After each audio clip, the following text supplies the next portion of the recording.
Hello, and hope you're doing well. My name is Steven Tonthet, and I am the chassis subsystem lead for the 2021 Viking Motorsports electric car. In this video, I will be going over past and current projects, both successful and not. By the end, you will have a high-level understanding of what the chassis is and how the chassis interacts with the rest of the car.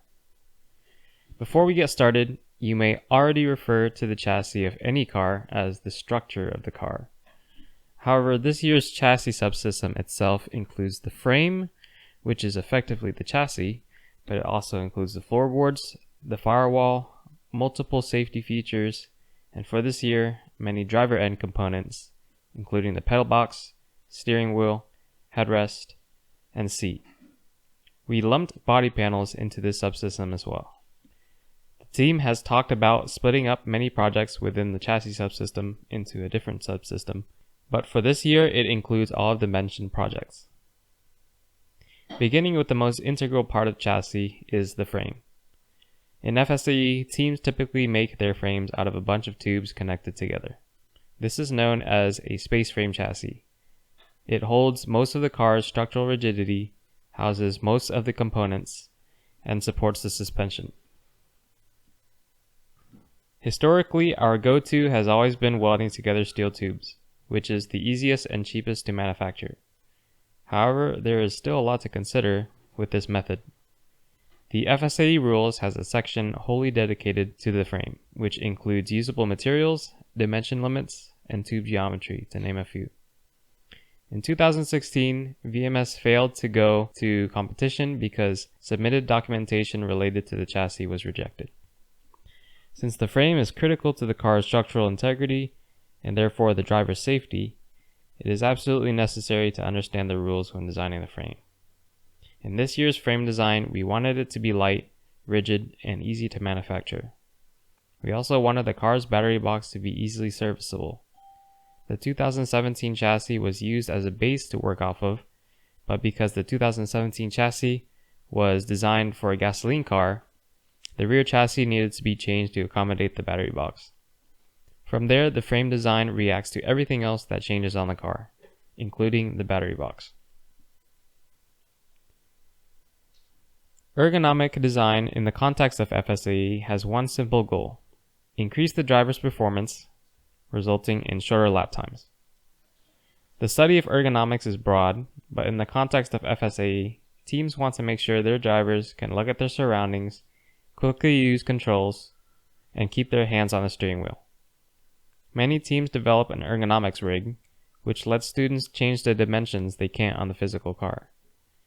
VMS made a wooden ergo rig in the past, but this year called for a new rig that could be accessible outside of the lab due to COVID-19. The rig includes mounting for a steering wheel and a pedal assembly that can be used for driving simulation in VR.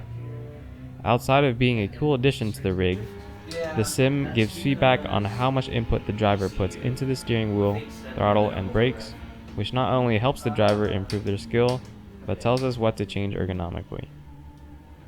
While ergonomics helps dictate the dimension of the chassis, it also aids in the design of the pedals. The accelerator pedal and the brake pedal are the driver's only controls to move and stop the car, so the drivers must be able to apply the brake and throttle to their needs. Getting the correct feel for the pedals is one challenge. However, making sure the pedal can withstand a large amount of force poses another challenge. The structure supporting the brake pedal and the brake pedal itself must be robust enough to withstand a force of 2,000 newtons, equal to 450 pounds of leg press force.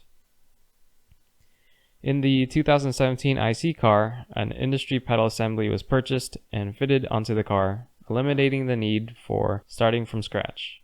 However, the team wanted a new design for 2019, including forwards, backwards adjustability, and a smaller budget.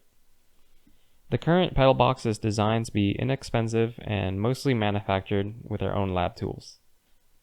Static hand calculations and simulations help ensure that any part of the pedal does not fail when driving. You do not want the brake pedal to break when driving full speed into a corner. Another part of the car where ergonomics and large forces come into play are the steering wheel. Apart from giving the driver complete control of the car's steering, It is the driver's way to stay in tune with the road. The driver can feel every bump and rock hitting the wheels through the feedback from the steering wheel. In a heated race, the driver will be gripping their steering wheel, turning it, and pushing and pulling on it, depending on how the car reacts to their movements. A broken steering wheel doesn't do the driver much good, and neither does a poorly designed steering wheel. This year's steering wheel has an aluminum base plate with a softer hand grip, providing a lightweight yet robust solution for the driver. Lastly, the seat, head restraint, and other safety features make it into the chassis subsystem. The seat is a mix of ergonomic design and structural design. You don't want the seat to be too uncomfortable, and you also want the seat to hold you during tight turns and large G-forces. In the past, the seat has been made out of foam beads and a harder exterior, which cushioned the driver, but it wasn't attached directly to the chassis. This year's seat design aims to solve that by being directly bolted to the floor, probably being made out of sheet metal or strong plastic with a foam booster to cushion the driver.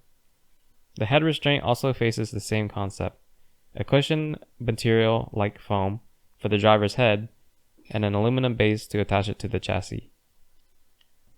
I hope I made everything easy to understand. If you already feel like there's too much to learn, realize that there will be plenty of times to ask questions, even after you select what subsystem to join. All of us were new to VMS at some point, and so I'll be happy to take you on board if you're interested in learning more about any of the projects I listed. Thank you for watching this video presentation and hope to see you soon.